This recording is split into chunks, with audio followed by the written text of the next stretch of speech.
Fahalamerabantsika tsirairavindray tonga eto amin'ny fandraisana ny mofinaina isika amin'ity zoma ity. So Andriamanitra isika fa mbola nomeny izao fotoana manokana izao indray fa atsika mandray hery avy aminy. Andirantsika ny mofinaina an'io dia hivavaka isika. Itombo Andriamanitra eo atolotra ianao ny dera, ny laza, ny atsa sy ny voninahitra. Saotra anao indrindra izay iray fa mbola nomenao tombonandro indray ahafahanay miaona aminao. Ataka aminao Pompo mba anome zavatsoa anay amin'ity maraina ity. Esory aminay ny aretina rehetra ary vao ao afaka amin'ny zavatra mangitsanay rehetra izay dia ny fahazaran-dratsy ary aoka an'izy avy aminao ampitombo anay hatrany amin'ny fanarahana anao. Aminaran'i Jesosy, amen. Lohateny mofinainantsika androany dia manao hoe ny fiainan'i Kristy boky ndesina ho antsika.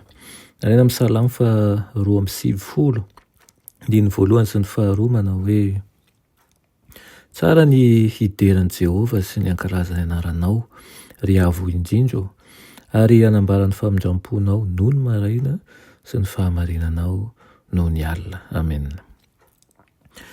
Ny fivavahana kristianina iainana dia midika ho fiarah-miasa amin'Andriamanitra isan'andro.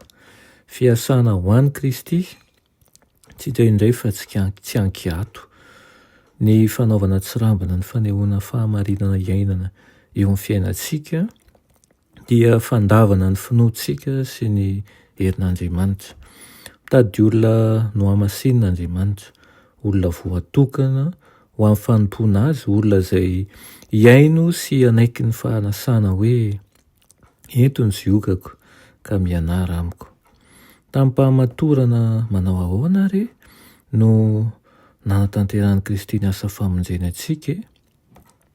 Fa ny lohatena manao ahoana no naseho ny fiainany rehefa niezaka izy ny hanome tombabidin'ny olombelona lavo tamin'ny fanolorany ho an'ny mpanota mino sy ny bebaka ny fahamendren'ny fahamarinany tsy misy petiny.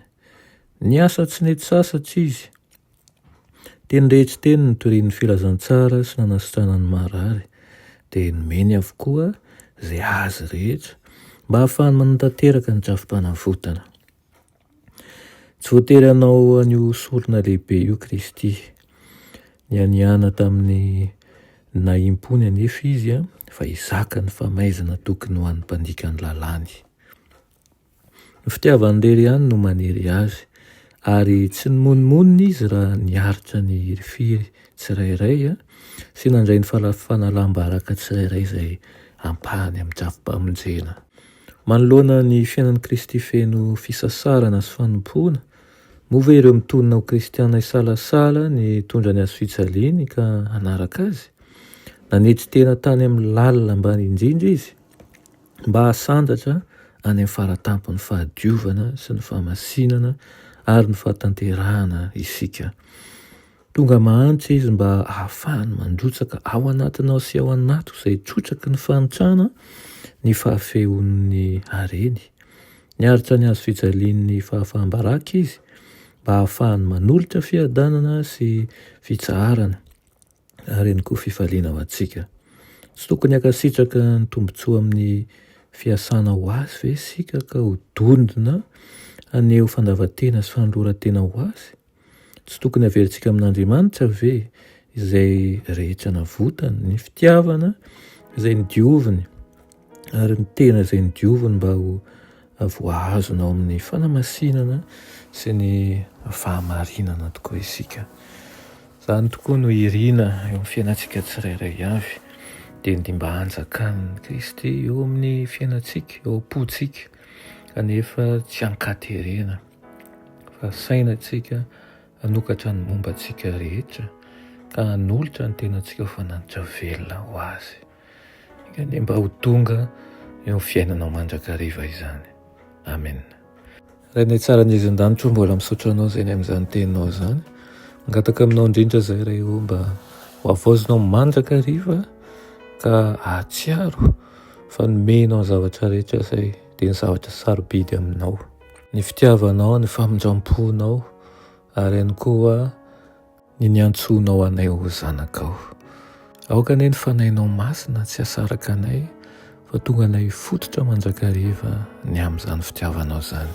Anaran'i Jesosy, amen.